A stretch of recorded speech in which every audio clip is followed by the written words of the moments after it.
All right, HealthForce podcast episode. We're doing some common fitness Q&A today. I'm too lazy to make up my own questions. I don't know if lazy is the right word. Let me close this. I don't know if lazy is the right word per se as compared to trying to be practical here. And so I just Googled most commonly asked fitness questions, got an article here by a company called vitality.co.uk, so a British magazine perhaps, around fitness with some questions. I'm going to answer them and just give it the answer I know how to, which is straightforward, truthful, and hopefully practical for you guys. So other than that, there really isn't much to be said. Go to our website, ramsandfitness.com/services if you'd like to join our fitness app. Just a form on there, fill it out. You will get an email invite, make a profile, and enjoy it. I guess I'll make a little side note here. We do offer personal training on our app, which is a paid service where everything's done for you. You're actually partnered up with somebody on our staff. There's no generic plan. There's no generic programming. We take into account everything from your current weight to your goal weight to the workouts you like to do to the types of equipment you have at your house, et cetera, et cetera, et cetera. And we just work with you, create that relationship until we drive the results. So here we go. First question, is working out in the morning better for you? So I'm not going to read the answers. If you guys want to check out their answers, just go to magazine.vitality.co.uk/14 most asked fitness questions answered, or Google that and it will come up. So I'm just going to give mine. So is working out in the morning better for you? So I think we're going to have a common theme, unfortunately, today, which is I don't like the way the questions are phrased because they essentially present a this or that approach. Fitness is way more nuanced than that. It's not as simple as 1 versus 2, A versus B. I wish it were, because then we'd be able to give essentially a playbook as to how somebody can work out the most efficiently. Instead, what you got to try to do is you gotta have to weigh the multiple factors that come into play here, including what your fitness goals are, what kind of person are you? Are you a morning person? Are you an evening person? An afternoon person? So I'll try to answer as best I can. If they're saying, if that question is working out in the morning better for you for overall health and vitality, let's say, since the magazine's called Vitality. So if you want to be a healthier person as best as you can be, is it best to work out in the morning? The answer to that is no. You can work out anytime that you see fit. Typically, this is just a preference thing off of your schedule and your personal likes and dislikes. If you're somebody that likes to get up early in the morning, sure, go in the morning and work out. Especially if you can do it before work, you beat the crowds. It's a good option. If you're somebody that dreads the mornings and you try to force that, it's not going to go well for you. You're going to skip a bunch of workouts. You're not going to go. You're going to hit the snooze button and go back to bed. And also the inverse is true in the evening. So if you're somebody that plans to go after work to the gym, but then you're always tired from the day of work and you end up just skipping and going home, it's probably worth a shot to try in the morning. So that's how I would best phrase it. There is no such thing as working out at a certain time of day is automatically better for you from a health standpoint or even a fat loss or fitness standpoint. Question number 2, should I approach my sessions with a plan? Yes, you should. I'm assuming they're talking about any exercise or planned workout where you're going to the gym. Should that be planned? Planning is always going to be better than ad libitum, but again, at the same time, it depends how much time you have and freedom. If you're somebody that's strapped for time, your planning is going to be a lot less. Luckily, there are free workout programs all over the place online. I mentioned one here in the opener that we have one. So that's as simple as you get on the app, you open it up for that day, it tells you what to do workout-wise, and you just do it. So that's not really planning. The planning is done for you. That doesn't negate the necessity of having a plan in the first place, though. So that's how I answer it. Yes, you need some version of a plan. Nobody's ever just stumbled into success. Nobody's just stumbled into wealth or, career promotion. These things are earned, and your fitness is no different. You have to have a plan. If you're somebody that has the time and the knowledge and you want to dedicate to creating your own plan or researching somebody's and going with that, fine. If not, you pay somebody like us or pay any other trainer or pay for whatever, a program online, or just find one for free and follow that. And that way your planning and time is still kept to a minimum and you can focus on the doing part. Question 3, do I need to work out every day? Answer, no. You don't need to work out every day. We advocate here at Ramsey Fitness, work out most days of the week. I understand that's a little generic. It's meant to do that on purpose, though, because somebody's most might be 4 or 5 days. Somebody else might be 6 or 7. Honestly, it's personal preference. There's no such thing as too much working out. There was, for a while there was a big push on this concept called overtraining. But that's not realistically possible for most people. Most average people are not going to overtrain themselves into illness or sickness, or to come up with those ramifications from a true overtraining standpoint. So, try to do something every day. It's probably a good idea. It helps with the lifestyle component of it. It keeps you consistent. It just becomes part of who you are. It's no longer something you're doing. I think that's all good from a mental fitness standpoint. So I recommend most days. For us, though, if I had to set a bare minimum, I try to set it at 4 days for our clients. Fat loss is harder than maintaining or gaining weight, I think, in terms of like muscle. Obviously, they're different challenges, but if somebody's really trying to lose a couple pounds, it does take some effort. And so, you're not going to be able to really get away with it with like working out 1 day a week. It's not really feasible and realistic. So 4 days, what we recommend. If you're doing that 4 days, try to make them like half hour to an hour, I'd say is good. If you're doing more than that, like for me, myself, I try to do, I guess technically I'm close to 7 days. I work out here in the apartment with strength training, resistance training Monday through Friday.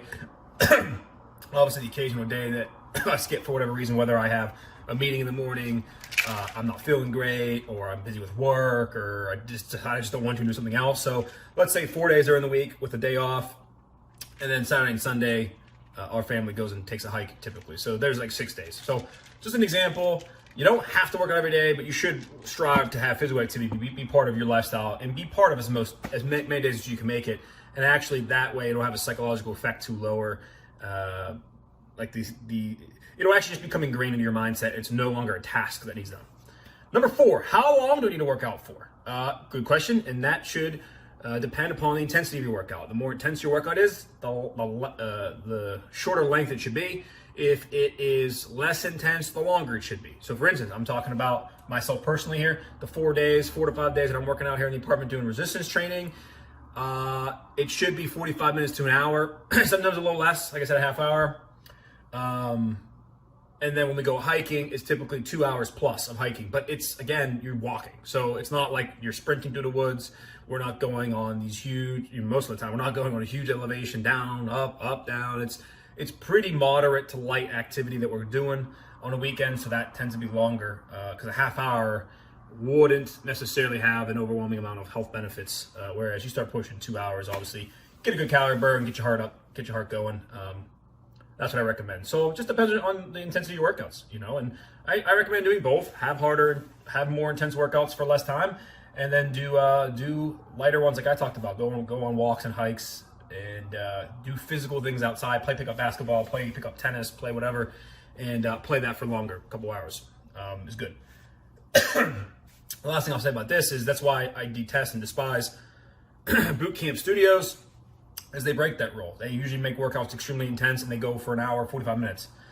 And for the average person, it's just too much. They either need to be less intense or they need to be shorter.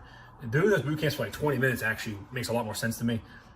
Or just having it not be as crazy. But the issue is those types of studios are always competing over trying to be the cool guy on the street, right? Trying to be the cool business. Yeah, come on, we'll have fun here.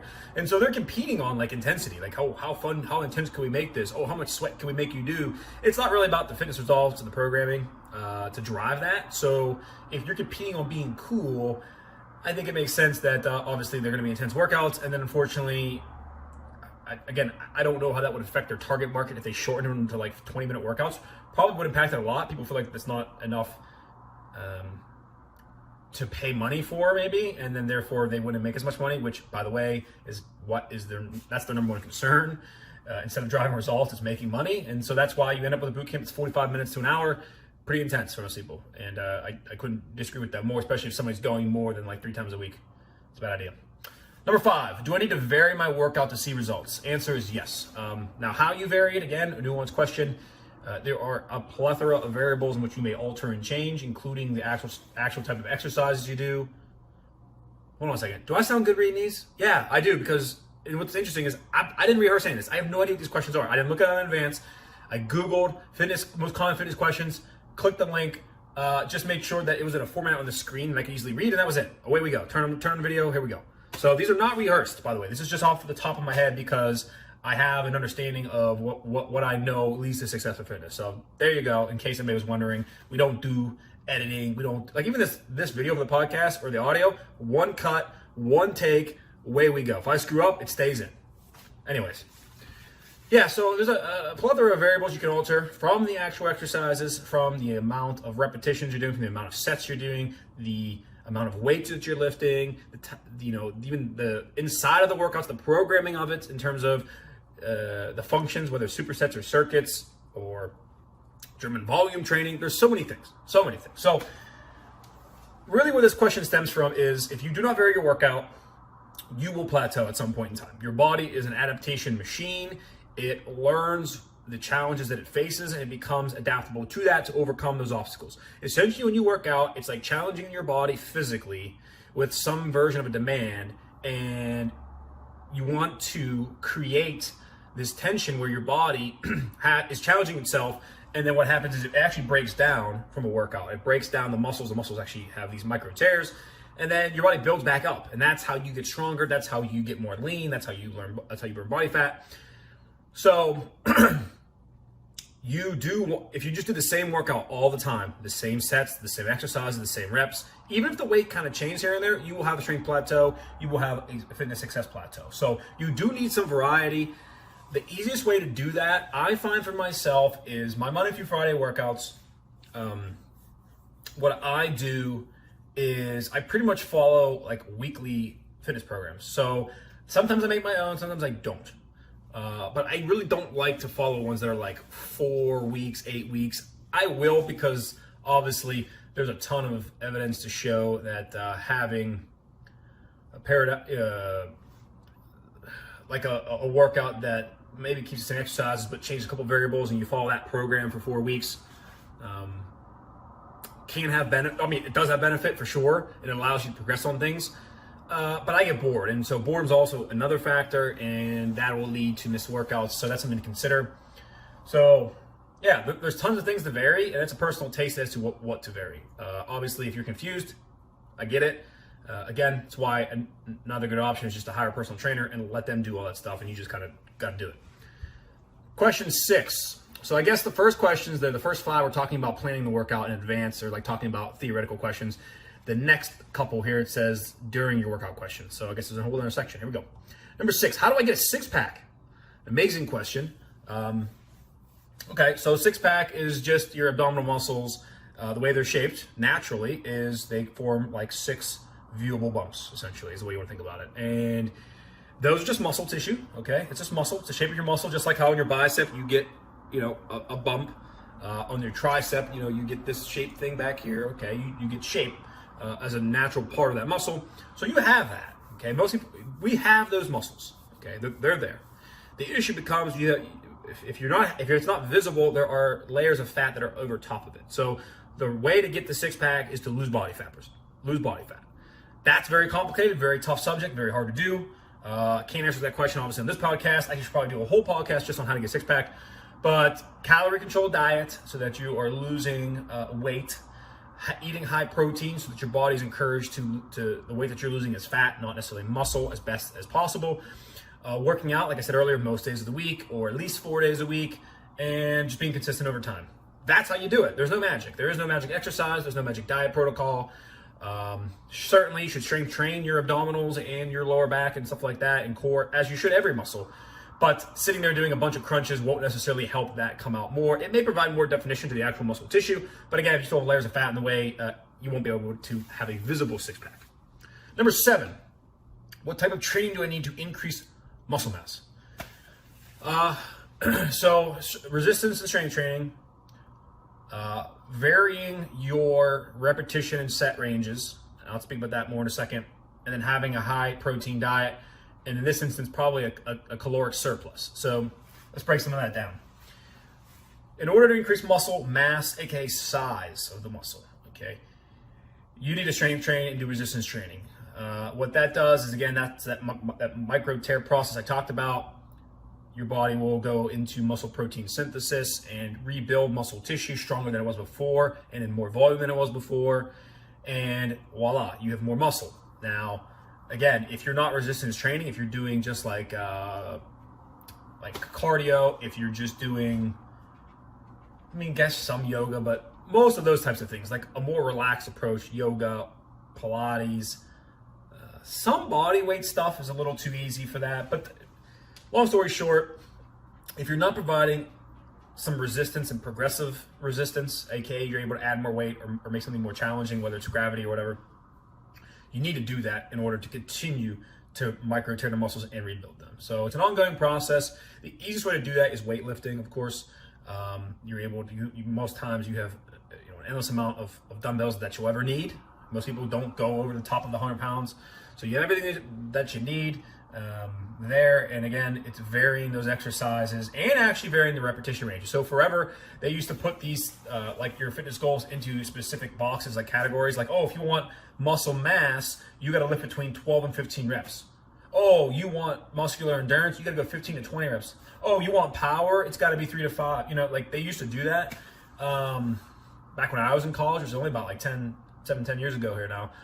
But since I got out of college, digesting the information that's available, it does seem that people can add muscle size and strength through a varying amount of repetitions, all the way up to like 30 reps. So I err on the side of it's good to continue to vary your rep ranges. So don't get stuck always doing like 8 reps. Like if you just go to the gym and every time you go, you're just lifting for 8 at a time, you're going to plateau on both size and strength. So you should vary that.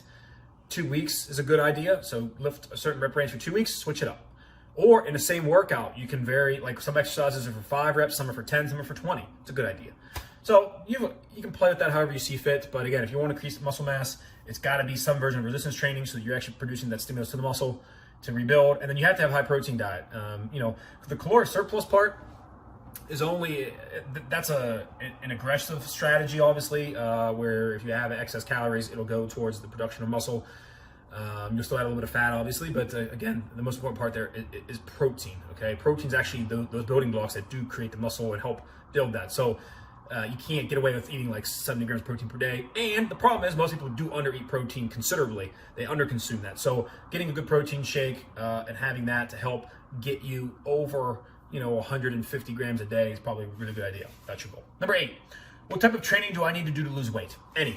Honestly, that comes down a lot. If you're just going for scale weight, it's not a specific question about body shape or body muscle mass or anything like that. It just says how to lose weight in period on the scale.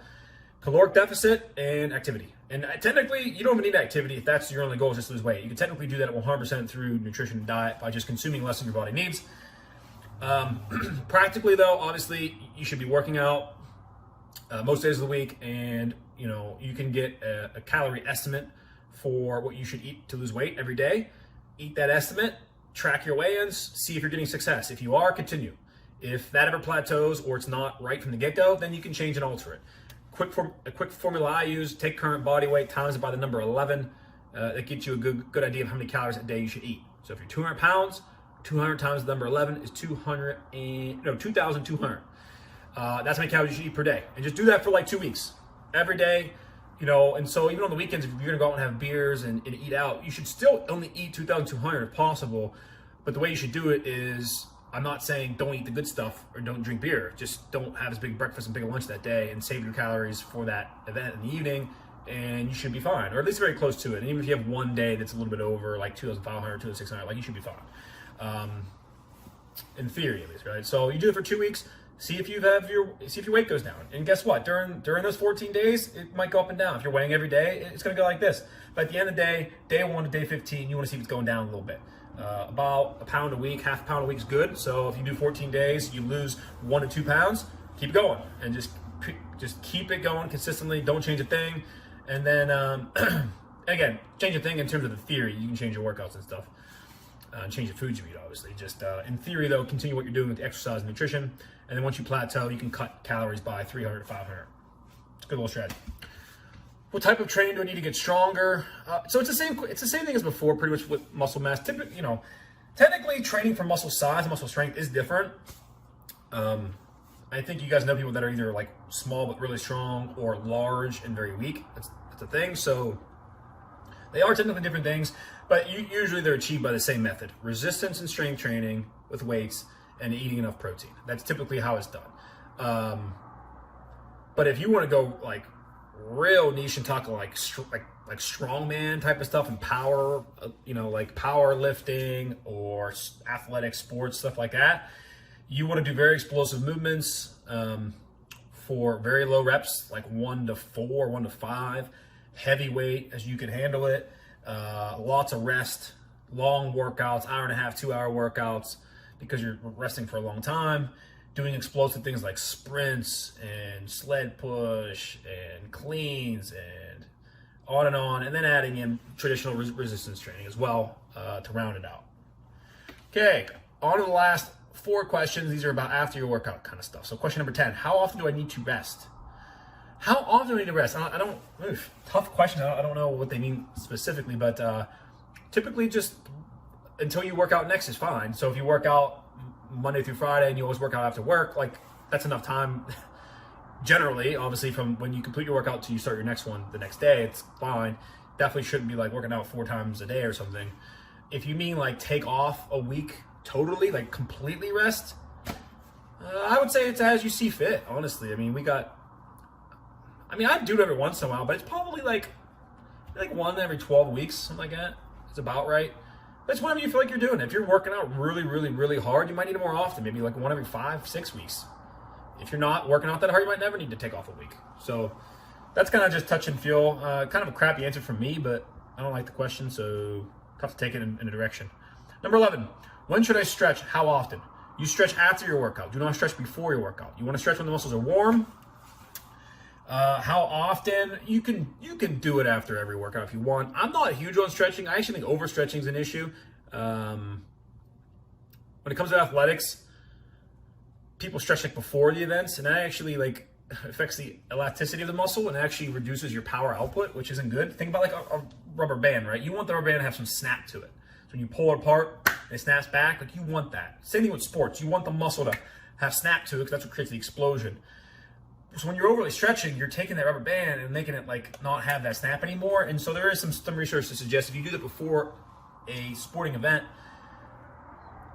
in a meaningful way, you can actually definitely lower your explosive output for that event. So it's a bad idea to go before. You should do dynamic warm-ups, things like jumping jacks, leg swings, things that, barrel crawls, things that are like full body to help raise your body temperature, which gets your muscles loose that way by increasing blood flow. So that's a good idea. In terms of stretching, man, it's tough because I don't stretch all that much. I'm bad, and I probably have it too far the other way where I don't stretch enough, and as a result, when I do my leg day, I have all kind of issues if I do something wrong. And it's not anything wrong on purpose. Just like if I overdo it, or if I do an exercise that just hits the muscles a certain way in my hips and glutes, I get low back pain. I do, and I get tightness and stiffness, and it happens often enough that's annoying. Not often enough that I'm like going crazy about it and doing like yoga every morning. But I generally think it's probably a good idea to be flexible.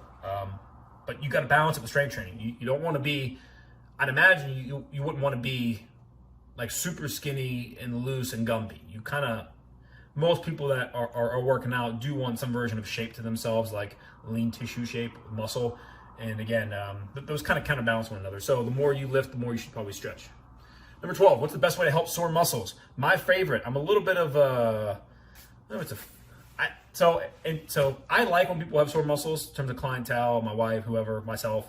I don't know why. It gives me a sense of, I don't know what it is, but I like helping people through that, if that makes any sense whatsoever. So the way you're going to do this is by either self-massage or massage. You apply pressure to the muscle, which will provide, first of all, temporary relief. If you ever had a tight muscle before, put pressure on it. Whether that is, again, thumbs, whether it's a massage device, a tool that they have, like a Theragun, a bread rolling pin thing, whatever. Do that, apply pressure. You will immediately have a sense of relief in that muscle for, 3 minutes, and then it gets tight again, or, sometimes 20 minutes. But you want to apply pressure to the muscle, okay? You apply pressure to the muscle, then you stretch the muscle. Again, anywhere from 30 to 60 seconds is probably fine. And repeat as needed, probably repeating every hour. If it's bad, and if it's not that bad, maybe it's just a couple times throughout the day.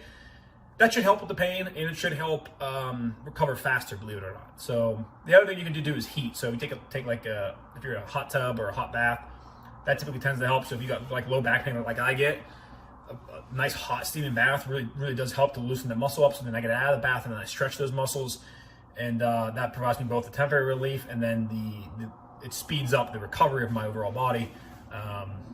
So yeah, plenty of ways to do that, but that's generally the gist.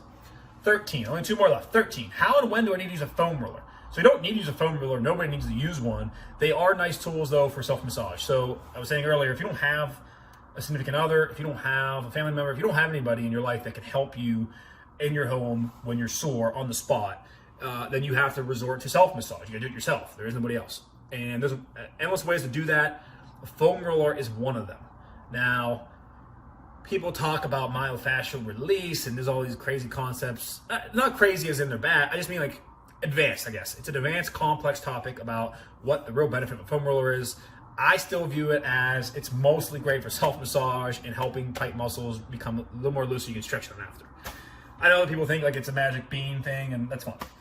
They can think that. I don't think that's where we are yet with them. However, so you don't need to use a foam roller, but it's a great tool if you're by yourself or if you go to the gym and you're really tight and you're not going to ask a stranger, obviously, to like start massaging your hamstrings. Go ahead and grab a foam roller, learn how to use it. It's great at helping get to tough areas sometimes too, depending on the shape of the foam roller.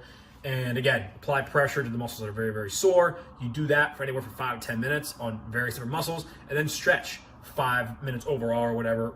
Stretch the muscles that are tight. And again, that should help with your recovery. So it is a useful tool. It's just not, as most things in fitness, it's just not a panacea. It's not this amazing, we didn't find the Ark of the Covenant with a foam roller. Last question, number 14, how does exercise help mental health? What a great question to wrap up. I'm very pleased with this list, by the way. Don't know their answers. They could have completely different answers.